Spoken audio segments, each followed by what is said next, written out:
What's up, fight fans? This is Kurt DeVille with Counterpunch Boxing News, and I have some new news concerning Frank Warren. Frank Warren fumbles on whether Fury has the coronavirus or not. Get this, Frank Warren, co-promoter of the WBC heavyweight champion of the world, Tyson Fury, on the status of the postponed fight between Fury and former champion Deontay Wilder. He states it's looking sometime in October, which is a great shame that it's been postponed, but it is what it is. Unfortunately, they got in the camp tested positive for COVID. There is nothing we can do about it. These are the times we live in. Very frustrating, really frustrating for Tyson. But by the time he gets in the ring, he'll have been out nearly 20 months. That's a long time. Saturday, July 9th, the WBC confirmed that boxing fans already knew, that the WBC heavyweight title between Tyson Fury and Deontay Wilder, scheduled for July 24th at the T-Mobile Arena in Las Vegas, has been officially postponed following a coronavirus outbreak in Fury's training camp. It was not confirmed whether Fury himself tested positive, but the WBC says a new fight date will be announced, which could be September or October, the same venue. Now, the strange thing about this article was the way Frank Warren fumbled. He fumbled around with his words. As you could tell, he was trying to, explain. And it's like, it's a great shame it's been postponed, but it is what it is. Unfortunately, they got in the camp tested positive for COVID. There is nothing we can do about it. These are the times that we live in. Very frustrating. And you have to be very, very attentive for promoters that fumble on the words, especially when he says, he got or they got. See, that tells me that he's not really sure who has what. I don't think he knows. And honestly, I don't think they have the lie straight. Honestly, I think that when I first heard reports, it was Andy Lee. I think it was Andy Lee. It was Joseph Parker.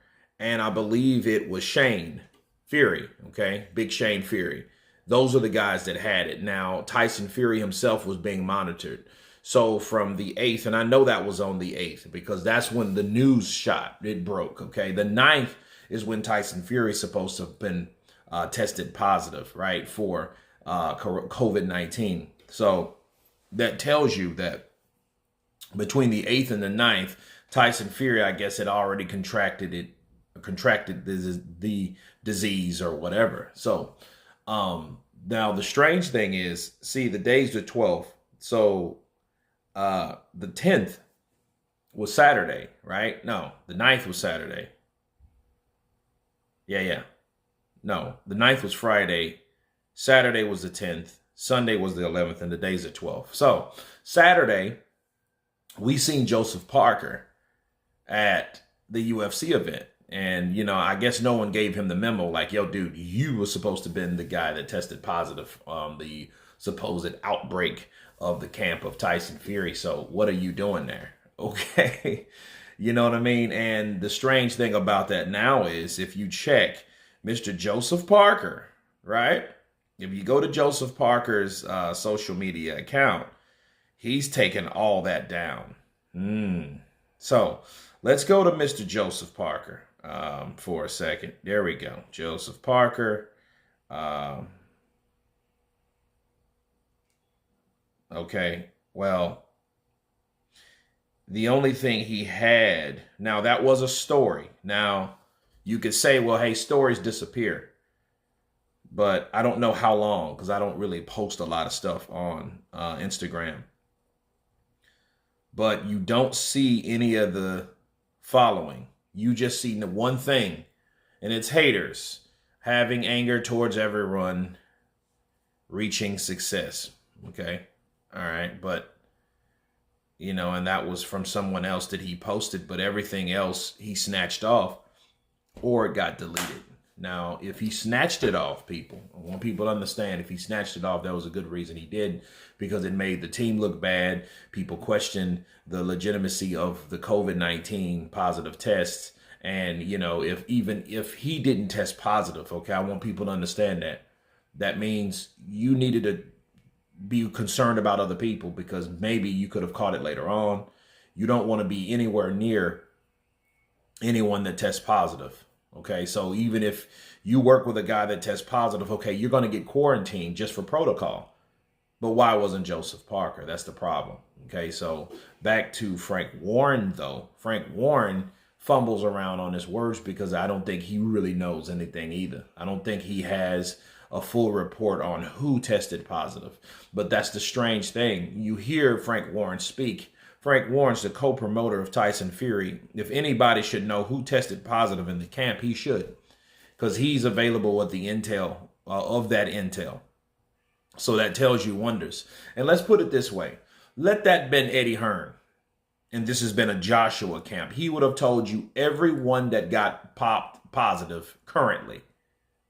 And they damn sure wouldn't be eating and drinking soda and eating a hot dog with his man purse, smiling at a UFC event. That wouldn't have been the case at all.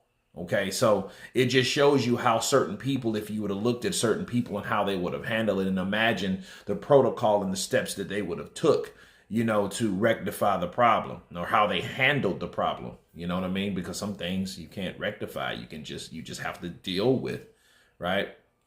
But I just thought it was strange that Frank Warren fumbles on whether Fury has the COVID or not. Either it's him or it's someone else, or it's just a trip. I think they need to get their story straight. I think they need to get the right type of intel, and I think they need to stay consistent with that, because it comes off again like somebody's lying. That's what it comes off like. And if we're looking at Tyson Fury, enough people have drug his name through the mud. You associate a liar with a what? Cheater, right? You're a liar and a cheater. Okay, those two things go together, and a lot of people have already called him a cheater. So if you call him a liar and a cheater, so you got the combo derogatory going. You know what I mean? So I think they need to get this story straight over there. But whoever is sick, I wish them well. And most importantly, I hope they're available to get another fight date. But anyway, you guys tell me what you think of Frank Warren and Joseph Parker taking off the post from Saturday night. Of course, please subscribe. And you guys been Counterpunch. Peace.